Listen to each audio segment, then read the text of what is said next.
Good day mga ka-idol, sa ulo ng ating nagbabagang balita, Golden State Warrior guard Jonathan Kuminga nagrireklamo na sa kanyang head coach na si Coach Steve Kerr.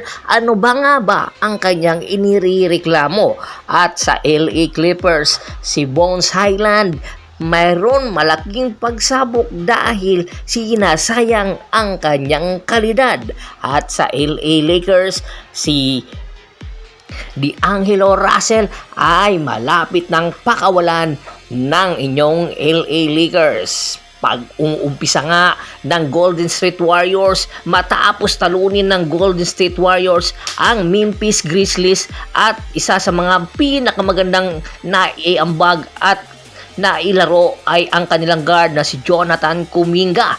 Marami ang nagsasabi lumalabas na ngayon ang kanyang pagrireklamo matapos ng ilang linggong hindi ito maganda at hindi napapakitaan at hindi nabibigyan ng minuto ni Coach Steve Kerr. Kaya naman marami ang nagsasabi sa huling laban kontra sa Memphis Grizzlies na kung saan pumutok ito ng 29 points.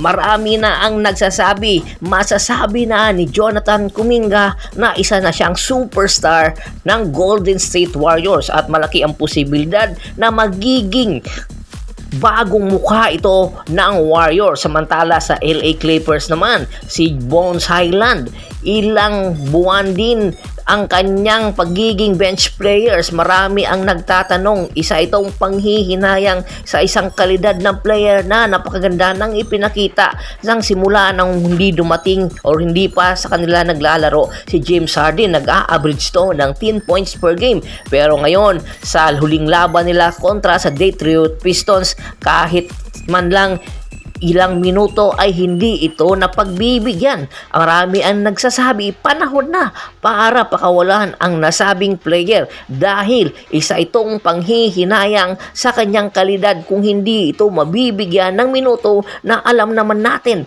na maganda ang ipapakita at baka muling maibalik ang kanyang nawalang kalidad at baka isa ito sa magiging superstar sa kanyang pupuntahan kupunan. Samantala, nagdesisyon na nga ang LA Lakers. Pinaplano na nga at itutuloy na nila ang pagpapakawala sa kanilang superstar guard na si D'Angelo Russell. Isa kasi sa mga missing or weaknesses ni D'Angelo Russell ang kanyang depensa dahil nga sa pagiging struggle or nag-i-struggle ngayon ang LA Lakers. Naghahanap ang LA Lakers na posibleng guard na magiging kapalit ni D'Angelo Russell na two-way player.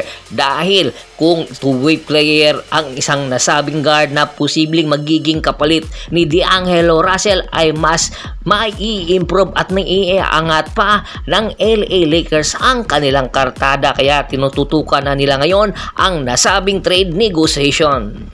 Hanggang sa muling kwentuhan, Hapres PH po. Don't forget to subscribe my sports channel at don't forget to click the notification bell button para nga maging updated palagi sa kwentuhan. Nag-uulat. Maraming salamat po.